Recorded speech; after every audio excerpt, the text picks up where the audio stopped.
Oh, this is my pack 2 for spring term that my teacher, Mrs. Joshi's got for me. Hello, St Martin's. It's Martina here. I'm just looking to see what's inside pack 2. And I can see I've got a nice brand new set of felt tip pens, so that's cool. And what's this? This looks like a sketchbook.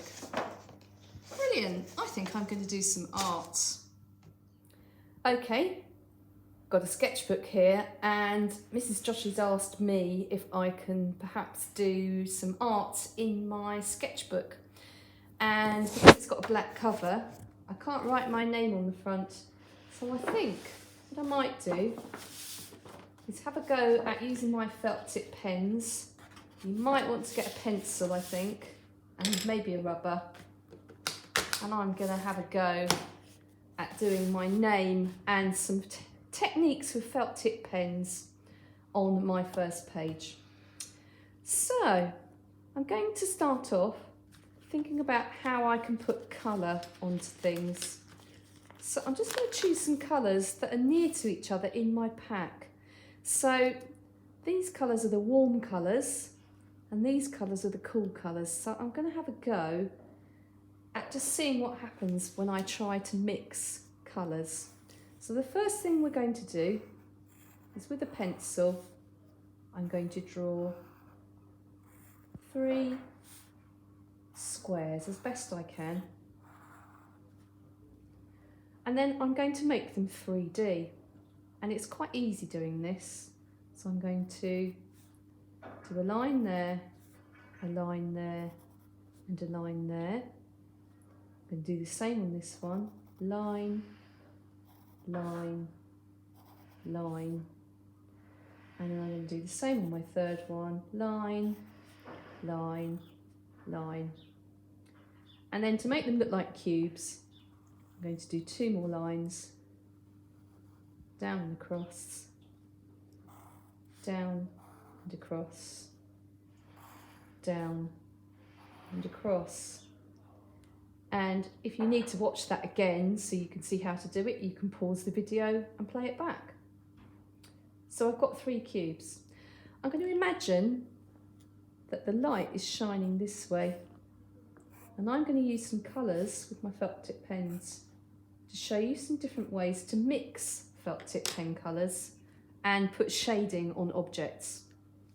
So if the light's coming this way, this part of my cube is going to be darker. So I'm going to start off with, use an orange and a red shade to show you how we can mix colours. This first technique is called hatching and cross hatching. And you basically do lines one on top of the other. You can either do it with the same colour or you can mix 2 colours together. So if the light's shining on the cube here, the darkest part of my cube, I'm going to have a go with the red to show that this bit is really quite dark because the top of the cube is stopping the light from getting anywhere near it. So I'm not doing it perfectly. I'm going to make the very bottom of the cube the darkest by doing more lines there. And then higher up I go, the lighter it gets. If you do the lines further away from each other, it just shows it's a bit darker. And then I can use my orange to just kind of fill it in. And then the cube starts to look 3D. So that's called cross hatching.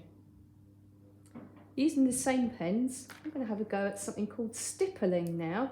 And that's just doing dots. Now don't press too hard because you'll break your pen and then you'll be cross. So if my dots that I do, just with a little dabbing motion, I do them far apart, they don't make a dark colour. But if I choose to do my dots close together, I can make a shade that's a bit darker. And again, I can mix 2 colours together. So if I use the red, that's darker than the orange still. So I can gradually get this idea of light and shade. So if I use this stippling dotting technique on the cube, I can do the same sort of thing. So with my dark red, just like I did on this one, I'm going to do some dots quite close together to do the shading. Really close together at the bottom of the cube because there's not much light there, lots of shadow. So lots of dots at the bottom. You'll notice I don't hold a pen very well. My mum always said to me, Martina, you need to have a better pen grip when you do your writing. I don't really hold a pen properly. So maybe you're holding it a bit more neatly than I am. But that doesn't feel very comfortable to me. So I'm just going to add the orange now to suggest that the top part of my cube is not quite, this is the brightest bit with the light really shining on it. And the other part of my cube is really quite a bit darker. And hopefully you can see the colours building up and making it 3D. So that's stippling. And then finally, we've got good old colouring. But we don't mean scribbling. So I'm always going the same way with my felt tip pen. I don't change direction, and it's important to stay within the lines for this one. This technique, you really do want a solid block of colour with no white showing in. So I'm using the orange at first. I might just leave a bit more of a suggestion of colour and not quite do it solidly there.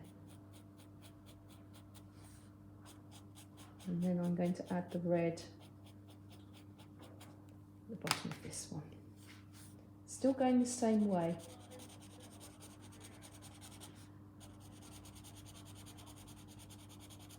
I'm going to neaten up. When you get near a line, if I keep colouring that way, I might go over the line. So I'm going to just carefully finish it off by going this way, quite slowly. Don't want any white showing through. Well, Martina, I think you've done a pretty good job there.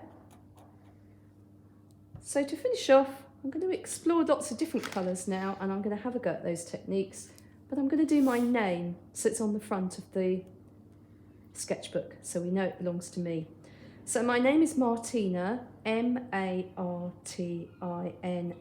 I know I've got about 7 letters to fit along here, so I just need to think about how big my letters are going to be. I want it to fit all the way along there. 7 letters is quite a lot. I'm going to have a go at doing bubble writing. If you find bubble writing hard, you can just do it with lines and go over it. And the lovely thing about my name, Martina, is it's got the word art hiding in it. So has my surname, Hartington. Martina Hartington. Doing some art. So there's the block letters on my name. Am I going to fit it in? Have I judged it quite well? I think I have. Just right.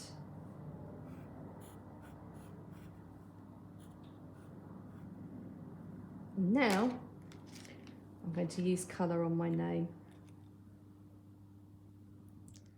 Okay, so I've been busy. I'm working backwards through my name and I'm on my second A, so I just thought I'd just show you how I've made this name look quite nice. I think I've done quite a good job. So I'm just going to finish off.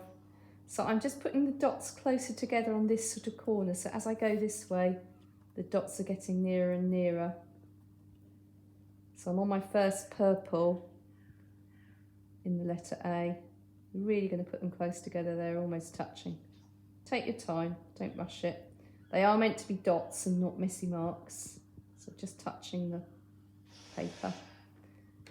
And then I'm just going to go back to the pink and again have them fairly close together on this part of the letter and then space them out more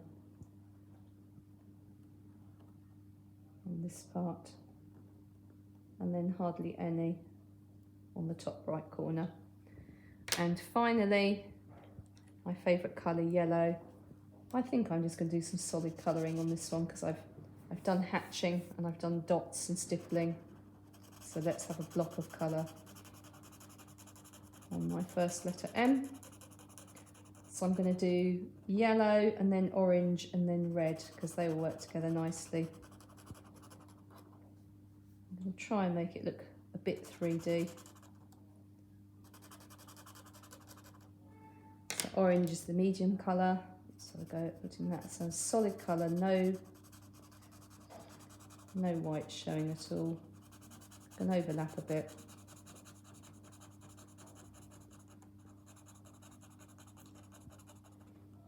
Not going outside the lines.